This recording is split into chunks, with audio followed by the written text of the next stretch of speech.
पूरा देश बेच खाया। क्या किया मोदी ने?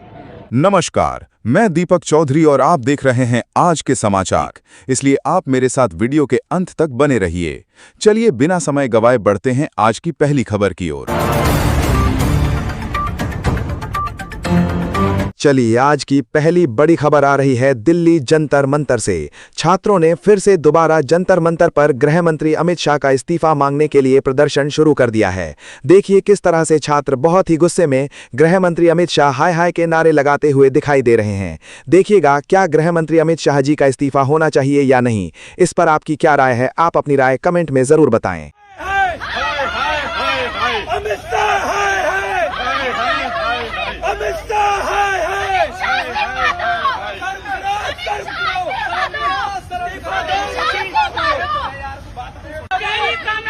नहीं चलेंगे, नहीं चलेंगे। दिल्ली पुलिस नहीं चलेंगे, नहीं चलेंगे। दिल्ली पुलिस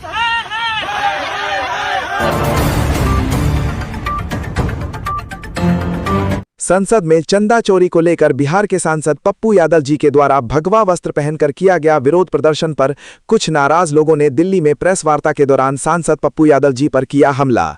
हमलावरों को मौके पर ही पकड़कर भीड़ ने कर दी पिटाई। देखिए जरा।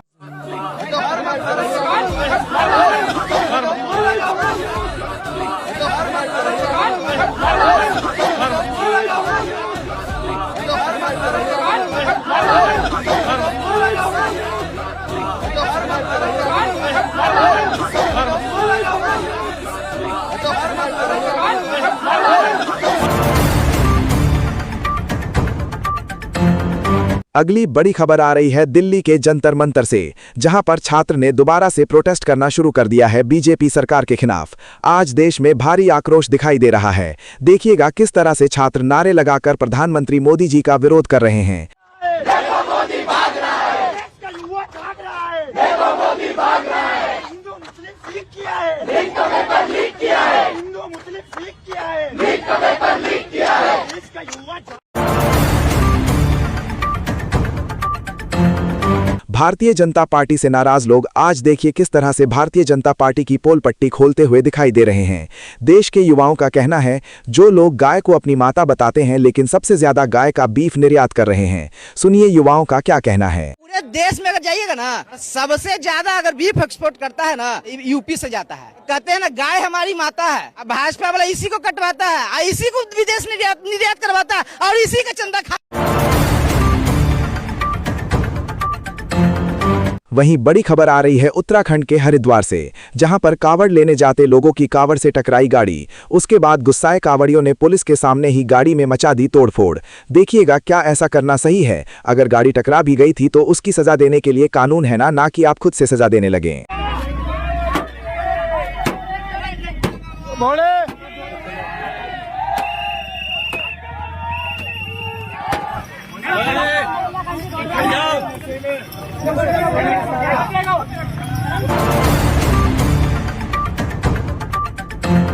जब से देश में बीजेपी की सरकार आई है तब से देश में स्कूल यूनिवर्सिटी बंद कर दिए जाते हैं, तोड़ दिए जाते हैं। देखिए किस तरह से महिला कह रही है अगर कोई भी यूनिवर्सिटी तोड़ी जाए या बंद की जाए तो छात्रों को क्या करना चाहिए, सुनिए जरा। स्कूल और यूनिवर्सिटी कोई भी टूटे तो मैं यही कहती हूँ उन बच्चों को सबको FIR दर्ज करानी चाहिए। ये जो एक एक रुपए में अडानी अंबानी को हर चीज बेच रहे हैं, इनके बाप की बपौती नहीं है यहाँ पे। ये जो मोदी जी एक एक रुपए में बेच रहे हैं, ठीक है, इनके बाप की बपौती नहीं है। देश की जमीन, देश के जंगल हम सबके जंगल हैं, हम भारतवासियों के जंगल हैं। मोदी जी का अकेले का डिसीजन नहीं होना चाहिए। कहीं के जंगल कटा दो, कहीं की जमीन बेच दो, कहीं को किसी को दे दो, क्यों? अगली खबर आ रही है उत्तर प्रदेश के अयोध्या से, जहां पर समाजवादी पार्टी के सांसद अवधेश प्रसाद जी का लोगों ने सड़क पर पुतला बनाकर निकाला पैदल मार्च और जताया भारी विरोध। और लोग सड़क पर ही चप्पलों से पुतले की पिटाई कर रहे हैं, साथ ही लग रहे हैं मुर्दाबाद के नारे। क्या अयोध्या राम मंदिर में हुई चंदा चोरी पर अगर सांसद अवधेश प्रसाद जी और पप्पू यादव जी ने संसद के अंदर प्रदर्शन किया तो क्या गलत किया था? अगर गलत किया है तो आप कमेंट जरूर बताएं।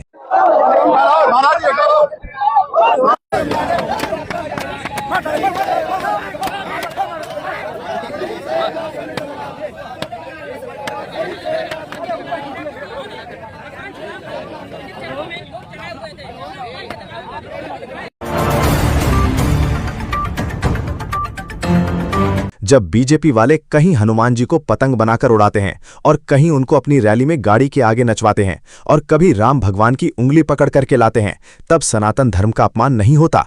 इस पर समाजवादी पार्टी के नेता पवन पांडे जी एक प्रेस वार्ता के दौरान क्या बता रहे हैं, सुनिएगा। जब पतंग में बजरंग बली को बनाकर नरेंद्र मोदी जी उड़ा रहे थे, तब सनातन का अपमान, धर्म का अपमान नहीं हुआ? जब एक बच्चे के रूप में राम जी की उंगली पकड़ के मोदी जी ले जा रहे थे, क्या इस दुनिया में किसी की ताकत है कि प्रभु श्री राम की उंगली पकड़ ले जाए?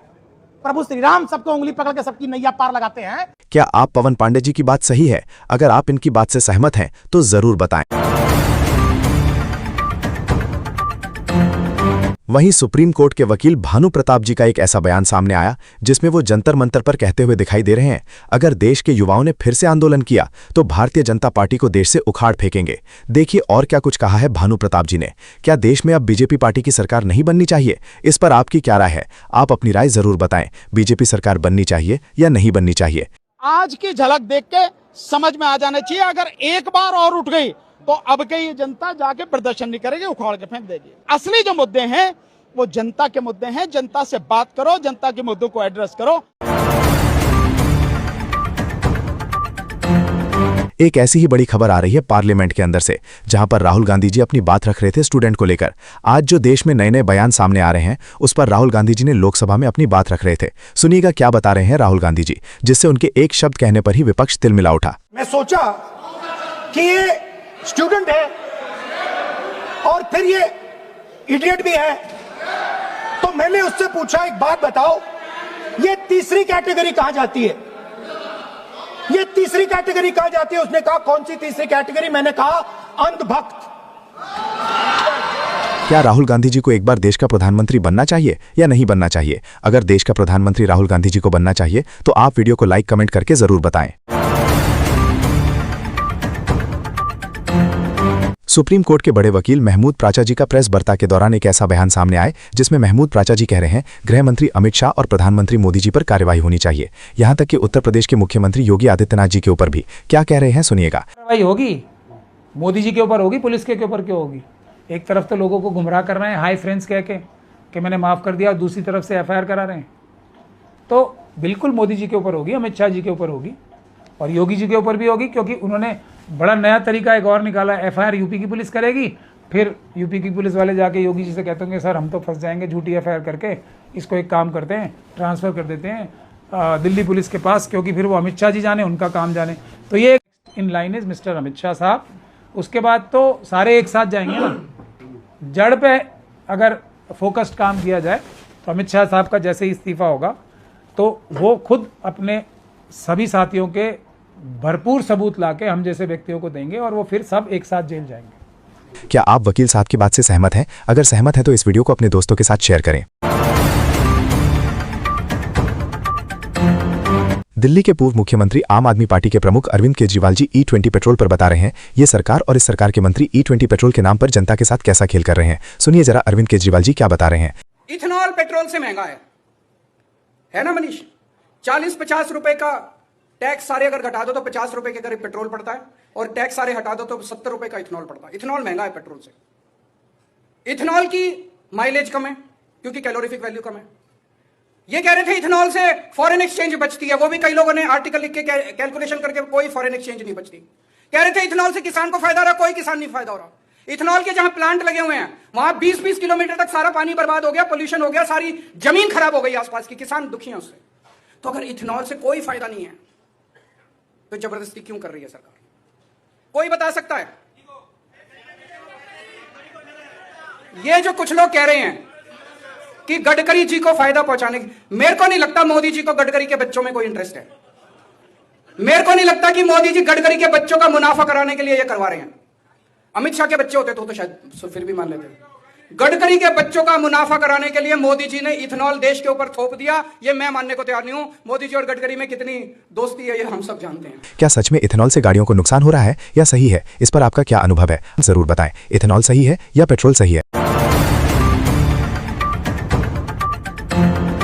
वहीं कांग्रेस पार्टी की महिला नेता सुप्रिया श्रीनेत जी बता रही हैं जिन लोगों की भावनाएं संसद के अंदर किए हुए प्रदर्शन को लेकर आहत हुई हैं, क्या उनकी भावनाएं जब आहत नहीं होती तब वो भगवानों का अपमान करते हैं? सुनिए सुप्रिया श्रीनेत जी आगे और क्या कह रही हैं। ये कौन लोग हैं जिनकी भावनाएं आहत हो गई क्योंकि पार्लियामेंट के बाहर चढ़ावा चोरी पर एक नाट्य रूपांतर हुआ। आपकी भावनाएं तब आहत नहीं हुई थी जब असल में श्री राम के मंदिर में चढ़ावा चोरी हुई, डाका पड़ा, करोड़ों श्रद्धालुओं की आस्था पर हमला किया गया, दिन दहाड़े उसकी हत्या की गई और इसमें सारी की सारी बीजेपी और संघी नेता शामिल थे, तब आपके मुंह से एक शब्द नहीं फूटा था। आपकी भावनाएं तब आहत नहीं हुई थी जब नितिन नवीन के काफिले में हनुमान जी की वेशभूषा में एक व्यक्ति को नचाया गया था। आपकी भावनाएं तब आहत नहीं हुई थी जब प्रभु राम को छोटा सा बच्चा दिखाकर उनकी उंगली नरेंद्र मोदी के हाथ में थाम दी गई थी। आपकी भावनाएं तब आहत नहीं हुई थी जब अयोध्या जी में प्रभु राम के छोटे छोटे कटआउट और नरेंद्र मोदी के आदमकद कटआउट लगे थे। अब आ गए आहत भावना की बात करने वाले।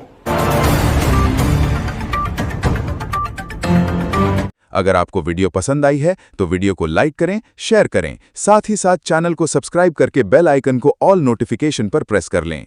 ये थी देश दुनिया की सबसे बड़ी खबरें। मेरे साथ वीडियो के अंत तक बने रहने के लिए आपका बहुत बहुत धन्यवाद। मैं दीपक चौधरी और आप देख रहे थे आज के समाचार।